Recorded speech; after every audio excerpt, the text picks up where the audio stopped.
Yo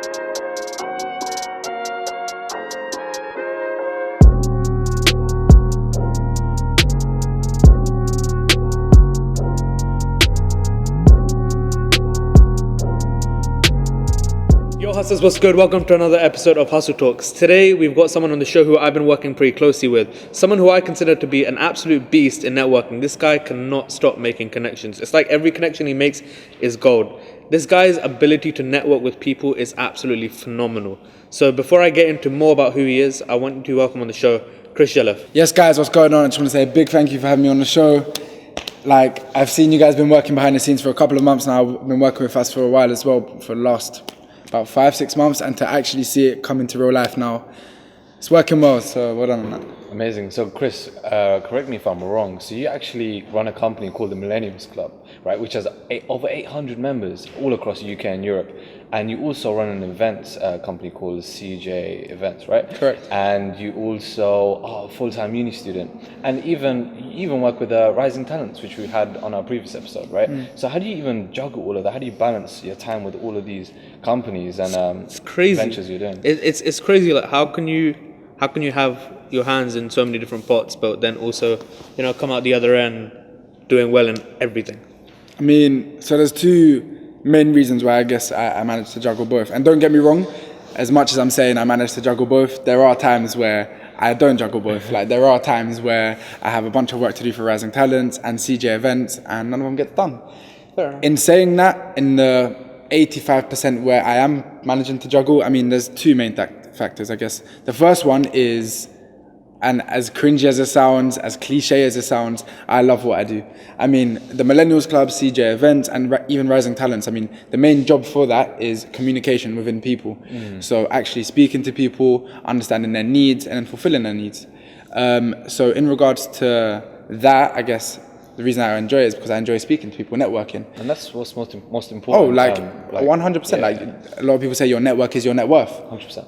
And I guess the second one, and this is probably more on a personal note, is this one which we all share is, of course, every single person here, sitting here, has at least one person in their family or in their circle which they wake up every single day for, whether that's your mum, whether that's your brother, and in my case, it's my mum.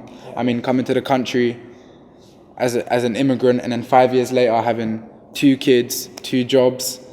I mean, for any person, that's difficult. It's crazy, man. Yeah, of course. Reminds me a bit about Gary Vee. It does. You know what? For real. It's like the immigrant that came out on top of everyone. And you know what? Like, that's the bottom line in anything. Like, Your reason why. Yeah, for sure. Like, that's the why. Yeah, that's what drives you. Yeah, 100%. All right, so Chris, obviously, look, I've been working with you closely, right? But there are a lot of people that are watching this, a lot of young people as well that look up to you and see what you're all about. But when and sort of like, how did you know that being an entrepreneur is what you wanted to do? Like, obviously, you're 19 years young and you still got a long time ahead of you. But what sort of determined that it was entrepreneurialism that was something that you wanted to go down? Right, you know, I love telling the story because it's that cliche entrepreneurial wheeling dealing. So I'm sure you guys went to school in London, and every school in London had that awkward kid who was in the toilets always selling sweets. I was that guy. I was the customer, man. Yeah, I was the customer.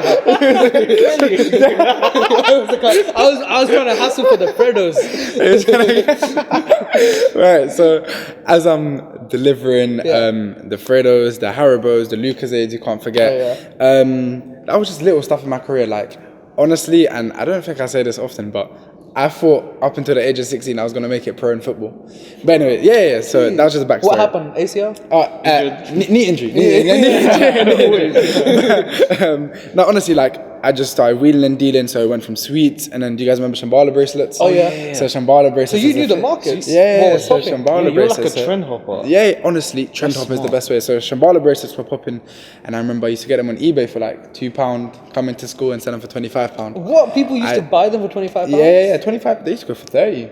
Damn. 25, 30, and so I went from Shambhala bracelets, and then after Shambhala bracelets, I went into Segways. I remember was the next one. Yeah. My next endeavor. So with Segways, there was a market which came in quick and left really quick, because you guys remember Came in quick because everyone thought like flipping hell, we're going into the future. Yeah. And then it came out because everyone realised they're about to blow up. yeah. So I came in really quickly, and a lot of the money that I had from Shambhalas and money and birthdays, I just saved up. And literally I just went into Segways. Like it was the exact same process as the other two, like buy for cheap, sell for more. I used to get them online as well, but instead of going on eBay and buying Shambhalas for £2, I was now going on Amazon and buying Segways for £200. And I go into sixth form and resell them for £350, £400. Wow. So you were hustling. Oh yeah. So it was literally the typical wheeling and dealing. And then I remember, I think that was kind of like the end to my wheeling and dealing.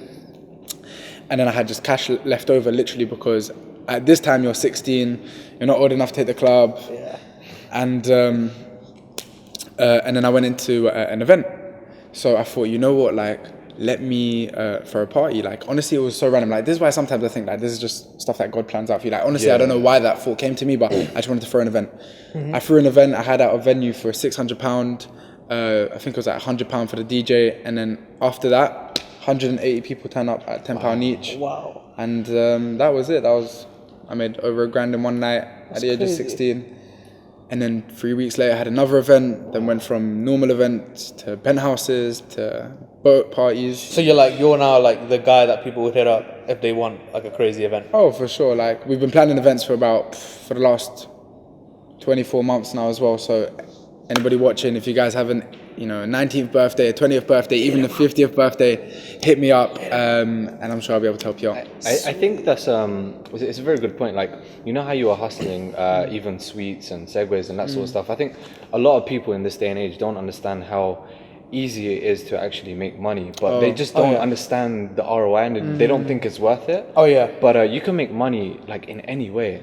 Yeah, I think as soon as, and you probably agree with me, Chris, is that as soon as you understand that, you know what, there's a market popping, you can either be the consumer or the producer. In my case, in your market, when you were selling sweets, I was the consumer, right? Of course. But I think once you realize that, you know what, like there is a demand for something, if that problem occurs within you or you face that problem, I think it's just the evaluation whether that problem is big enough for you to go ahead and solve and then commercialize and make money out of it, 100%. And I think another reason as well is, and this is from personal experience from times when people would DM me asking for business advice, like one thing that people don't actually understand is the ROI. So as you said, like people are no longer, like with technology, people are no longer looking for, the £23 profits which I was making off Shambhalas. They want the £100, the 200. They don't think it's worth their time because they're seeing traders making £5,000 a day, and they think, oh, why am I going to sell for and make £20 profit? Yeah. Like, honestly, that is the beauty of it. When you make the £20 profits, and this will happen because it happened to me.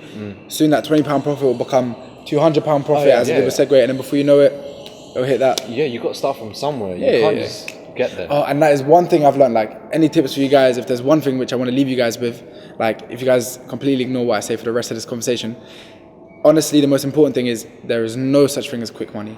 Like, I agree. There is no such thing as quick money. Trust me, over my years, I've been trying to make a quick buck here and there, but honestly, there's no such thing as quick money.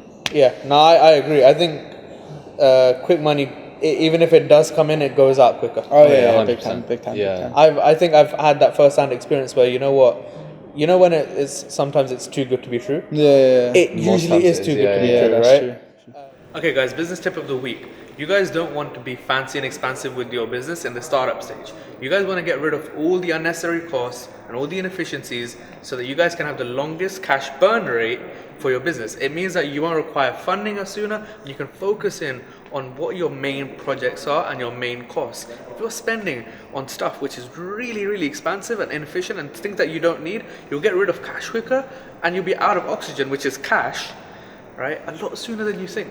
So you guys really, really want to get rid of those inefficiencies. There's no need. No one's looking at your business at the startup stage and pinpointing whether they're doing something expensive. Remember, if you're not big, it doesn't really matter at the stage. Remember, your business is a baby. And when it's a baby, there's no need to put Gucci all over it, right? So really focus on your inefficiencies, get rid of them, and start focusing on investing your money in your business into things that are going to make your business grow 10 times rather than on things that are going to be a liability. So the top tip of my business is don't be fancy and expensive. My digital marketing tip of the week is posting 2 to 3 times a day. I see a bunch of companies, bunch of people even posting once a week or once a month, or just generally just not posting at all, right? If you want to grow your business, if you want to grow your following, what you have to do is post 2 to 3 times a day. That's my tip of the week. Thank you.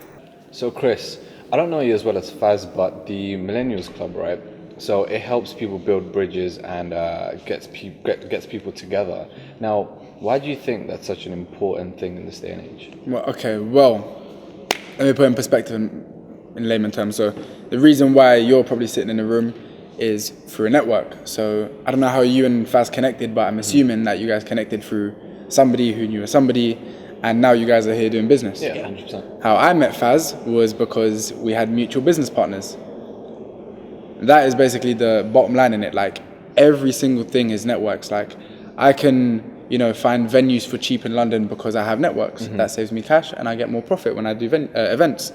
Networking is probably one of the most important, in my opinion, aspects in entrepreneurship. Like, knowing people. I mean, I'm not saying, speak to every single person, and because it does take up a lot of time. Mm-hmm. But what I'm saying is find out what you need from a person, mm-hmm. and then to have that skill to be able to think, okay, I need this, so I speak to this person. Mm. Like, that's such a big skill, and it also adds to credibility as well. Like, imagine you have a business partner and knowing that you can help all of your business partners' needs just through one phone call or just through one email. Yeah. Like, that's amazing. Networking is definitely one of the most important things that I've tried to take away from entrepreneurship as well. And one thing that my mum even taught me is, like, you can learn at least one thing from every single person in the world. So at the moment, there's 5 people in the room. Mm-hmm. If I was to have 5 different conversations, I would come out with 5 new stuff. Mm-hmm.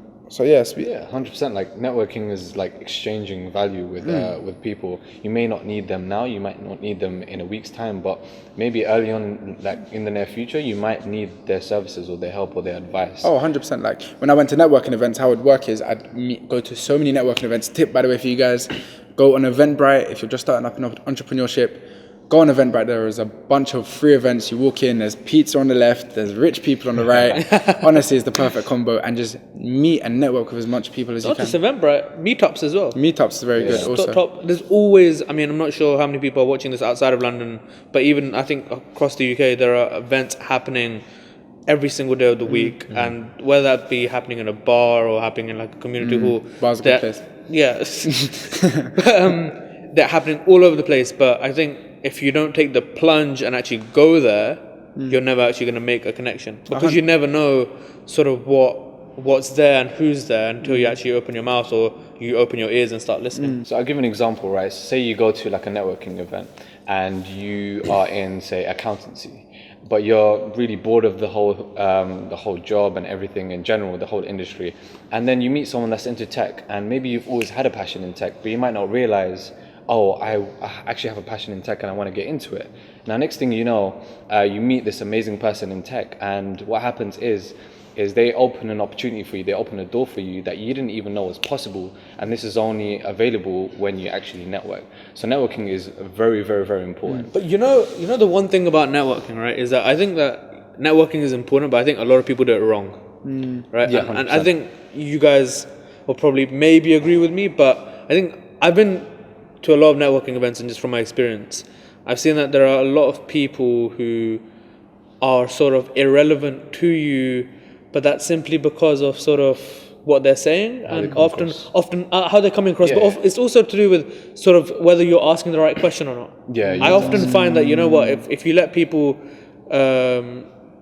answer a very open-ended question, it goes. They start talking about their wives and whatnot, and it's no longer a professional conversation now. I agree 100%. So I think what I want to do is I want to ask you guys, and I want to put my own opinion in there too, is how would you introduce or start a conversation, right, while you're at a networking event? How I usually go is, hi, my name is Chris. I run 3 companies here in London. And I always say I run 3 companies here in London. Like, that is my go-to at every single level. That's your line? Yeah, that's literally my line. That I've worked over across years. And then that goes into the conversation, which companies? And I give a quick 5-10 seconds each. 5 times out of 10, someone will say, I may need your services. That sounds cool. Okay. And out of the 3, they'll ask me to expand. and that's either a potential collaboration, client, even a business partner. Do you think your line changes, and Asim, do you think you as well? Do you think your line changes based upon the intention of why you're going to the networking event? I mean, it's made sense for me to change that line, that headline, when you open your mouth and the first thing you say, it changes. If I'm going there to gather a client for, let's say, consultancy, if my end goal is to raise finance for them, I would say that, look, I specialize in raising finance. But if I'm going there to, let's say, if it's like a gaming thing and I want to invest in something, I could be saying, look, I want to invest in the product. Do you think your line changes based upon the intention, or has it always remained the same? I think you just add it on. Like, Okay. add it on. Like, give the whole. I think you should perfect your kind of Your pitch. networking pitch. Yeah, 100%. Because I think there's a real art to actually introducing yourself. There is an art. And bringing yourself out there in such a short space of time. It's definitely a skill. I mean, going back to your question in regards to how important is networking, full stop, I think Warren Buffett put it best. I mean, there's actually an amazing video online where Warren Buffett and Bill Gates are in a room together. Oh yeah. I mean, the two richest men at the time are giving a speech to students, and there was a woman in the workforce, and she simply asks, "I'm not looking to get into entrepreneurship, but I want to improve myself in the workforce. What tips do you guys have?" And Warren Buffett simply says, "Oh, buy a communications course." So he doesn't mention anything about improving your academics, about taking any new tests. He simply says, "Buy a communications course." It's crazy. It's so true. But you know what really annoys me, right? And this is one of the things where I've witnessed it, and it makes me go, "Oh!" You know, one of those things, right? Is how people deal with networking after you've had your first conversation. Yeah. Like, following up is so important. There is an art to It's that as so well. important. Yeah. It is the most. So important. It's so. I've seen so many people leave money on the table because they don't follow up, because either they've been lazy, or they've misplaced a business card, or they've just not been able to find the time, or they've literally not dropped a message and say, "Hey, great to meet you. We should grab coffee." Often, what happens is that I've taken. So someone's taken my business card and they didn't have one, so I can't get in contact with them. But I know that we can do business, and they would never contact you. Right? I often find that. But also, the other thing that really annoys me is people who they come across as the intention to network, but they're just salespeople. Okay, I get Right? you. So you go there, you're having this conversation with them, but they're just trying to sell you something. I've got you.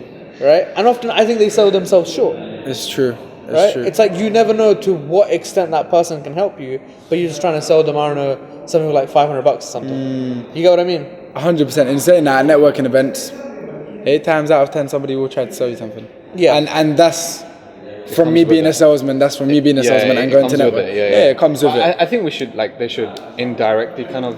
That's indirectly do the it. best instead salesman. of directly. The best salesman are the salesmen which you don't even know are selling to you. Like, when they indirectly do it, then that's an art in itself. Like, being able to sell someone something without coming across as one of those typical salesmen. But Chris, let me ask you this question then. Right? If your motive is to sell something for, let's say, £10,000, I'm pretty sure you won't try to sell it on the first conversation. Oh, no way, there is layers to it. Right? Of course, there's layers to it. There's layers to it. Would you say that networking is then sort of like chirping a girl? Isn't it like a sales funnel? It's like a sales funnel. they have to go through a sales funnel. I think with any conversation, with any human, I think there's layers to it. And I think that's what people get wrong most times. They're like, going for the kill. It's like, they were like, "Oh, hey, I'm Asim, and I'm selling you this water filter. It's like $10." And I'm like, well, I sort of want to know more about you. Now, in saying that, going back to, is it like chirping a girl? 100%. There's times where you need to take a girl out, you need to buy her wine, you need to buy her shoes before you get what you need. Yeah. And there's some girls where you just say, "Hey, you're coming back with me," and it's done. And it's the exact same in business. No, it's true. It's true. It's true. And I'm not speaking from personal experience, of course. I don't know. No, never me. Professional. But there have been times where, like, what would sell it for me is, like, I'd show them what I've accomplished. Yeah. And they'd be like, "Oh yeah, for sure. Like, we'd love for you to plan our event. Full stop." Like, on the spot. And then from there, it would just be a simple exchange of numbers, follow up, and then I'll be done. Damn.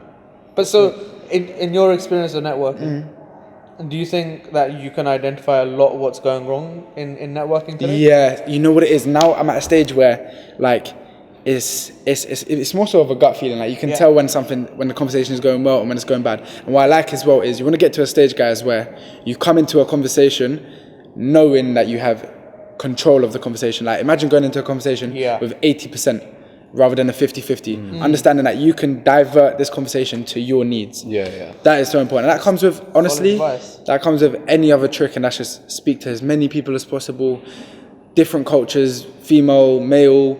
Honestly, the most important thing. I think you should come up with like a communications course or like a networking course. I would buy that. Yeah, networking course. Yeah. You guys are holding me to that. Okay, We'll buy that. Okay, cool. So in today's news discussion, we're going to be discussing a news article that surfaced back in 2016 by an American journal, which was basically saying that 6 out of 10 tech startup founders in Silicon Valley were committing suicide in 2 years of running their firms. And we're going to be discussing why that could possibly be the case and how they could possibly prevent it. Because, Chris, 6 out of 10 is massive. That's ridiculous. And 2 years of them running their startups. I mean, you've been running a startup. I've had experience of running a tech startup too. Asim, you've been part of startups too. 6 out of 10 is a high number. But what do you reckon could be the real cause of this? All right. As a business owner, there is a lot of pressure on you to succeed in business, right? I mean, business, it comes with an authority as well. Like as a CEO, especially if you have staff, it comes with an authority, and it also comes with a level of respect. Yeah. You need to live up to that level of respect every single day. Not only that, and this is the harsh reality with businesses, I still recommend, if you're still watching and you haven't started a business or any endeavor, 100% start it. But the harsh reality is you might go a year, you might go 5, you might even go 10 years without making a single profit. You might agree with me. It's not. It can be fun. Oh yeah. But it's not fancy or pretty. No. Right? It's quite a disgusting game out there. As Gary Vee says, you're gonna have to be eating shit for like. It is like literally, that. But do you genuinely believe that tech startup founders are eating that level of shit that they're committing suicide? Jeez. Like I think you need to get to all right. Well, I can tell you how the answer would be to it, and it comes down to mindfulness. I think you need to have that part in your mind to know that you need to give it your all. You're about to give it for your family. There also needs to be a part to your mind which says, hey, like it's time to chill out a little bit and make sure that you actually do have time out. Because, I mean, something as little as meditating, as yoga, I mean, it helps out a lot. Yeah, did you see that film? What's it called? The one, Mark Zuckerberg's film.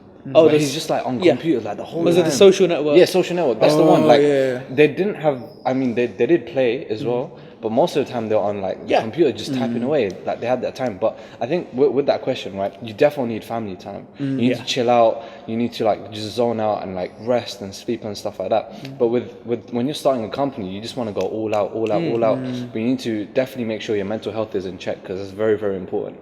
Yeah, I think that's important. You know what also comes into mind, and when I read this article, I think people don't protect their energy. I think energy is a massive thing. A lot of them, they start to drain their energy on things that don't really matter. I think a lot of things in business don't really matter. I think what matters is what your focus, your sole focus should be on that one thing that's going to drive your business forward. And a lot of people, they start focusing on things which are going to drain their energy, and in the long term, once your energy is being drained, it can kill you. It's true. And you know one thing, and this isn't just a business lesson, this is just a general life lesson. Like a lot of the time, the problem isn't actually the problem itself, it's how you handle the problem. How you react to it. Yeah. So, all of these tech startups, they may see the problem as, this is me, I don't want to do business anymore, even to an extent where they want to take their life. Yeah.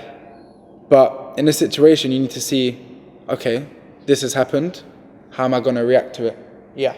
And that is probably the biggest, that little thing that I just done there where I actually take a step back, analyze the situation and think, okay, now how do I react to it? A lot of people don't actually do that. And that can be the difference between you going out there and potentially committing suicide and you actually taking a step back and... Yeah. So Asim, let me ask you this then, right? If there was a tech startup founder in front of you who was going through the emotion of things, right? Where even though he may not as such, say it in front of you, if you feel as if he's going through that, what sort of advice could you possibly give someone who is actually going through that emotion of even thinking about it, or is going through so much of a stressful time? Because bearing in mind that when you get to a level, there could be stress from investors' standpoint, and there could be, you've got employees, right? People's livelihoods are at stake, right? All that bubbles up onto your shoulders. So like, what would your advice be on that? My advice would be like, we definitely need to break down what you're doing in the day, make sure they're focusing on the right stuff, obviously making sure the mental health is in check, making sure they're dealing with situations properly, they're not stressing the hell out, pulling the hair out, maybe exerting it in a negative force. If anything, get an in-house therapist, or maybe myself, because I think I'm pretty good at solving problems in a mental health kind of way. Maybe just hire someone to actually be there to kind of look after your mental health, if you know what I mean, like for advice, to make sure they're in check. Does that make sense? Yeah. I think my approach would be completely opposite. Like, I think what I'd be scared about is, imagine we bring in a therapist to the business, and it kind of enlarges the problem. Like, everyone's like, that's they've quite got a therapist, like there must be something going on behind the scenes. I think, and this is such an easy tip that I got from Ty Lopez on his Twitter. And one thing that we do with entrepreneurs is like, and there's the beauty of it as well, is that we decide how much money we make, and because of that, we decide how many tasks we do a day. And as entrepreneurs, we do as many tasks as possible. Now, a tip that I actually do now is I only do 3 to 5 tasks a day. Cut down. So I had a Very list of like 20, and then I'd finish the day with only 5 out of 20 complete. Isn't it like, correct me if I'm wrong, but it's like 80% of the things are achieved from 20% of your tasks. Yeah, the 80-20 rule. Yeah, 100%. 100%. And there's literally no point of draining your energy in putting in that extra 80% for that 20% of that result. Yeah, 100%. So Ty Lopez had a very fair point. I think bringing it down to 3 to 5 tasks a day. Very key. I think that's going to really help with the stress. 100%. Yeah, so that's the biggest. I think that's the biggest. And do you know what it is? Another thing is, and this is more from a personal standpoint, is a lot of CEOs, in Silicon Valley especially, there are a lot of males there, and one thing is that as males, not even from a business standpoint, but we like to be the alpha male. We don't really like to talk about our feelings. And we're just there like... Yeah, literally. I said, what? And I think it is okay to actually have that conversation with somebody at least once a week and let them know, hey, I'm going through a tough time. And I think speaking about your feelings is quite important. Whether that be someone who's in partnership with you, or whether that be even someone who... A friend. Yeah. I think it really matters. Yeah, I think that is sort of more conclusive as to what we think is happening and what should be done about it and whatnot. Yeah. So Hustlers, we've had an amazing chat with Chris today, dropping a lot of nuggets for you guys on one of my favorite topics, which is networking.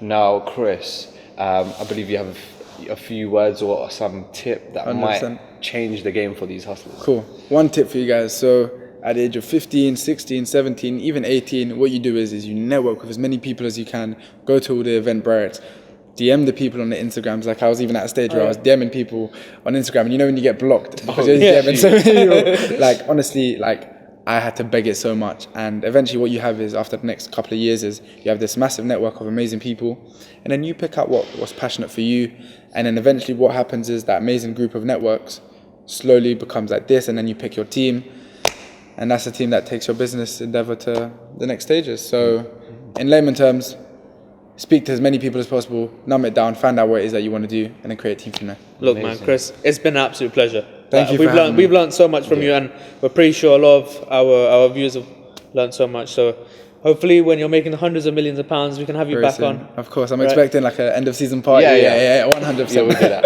Thank you so much. All right, hustlers, that's been great. We'll see you for the next episode. Let's get it.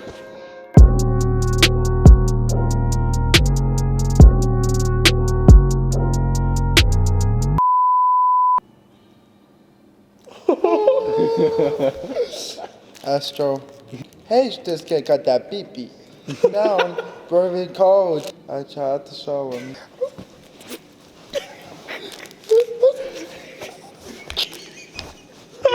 My crossed his legs an infant.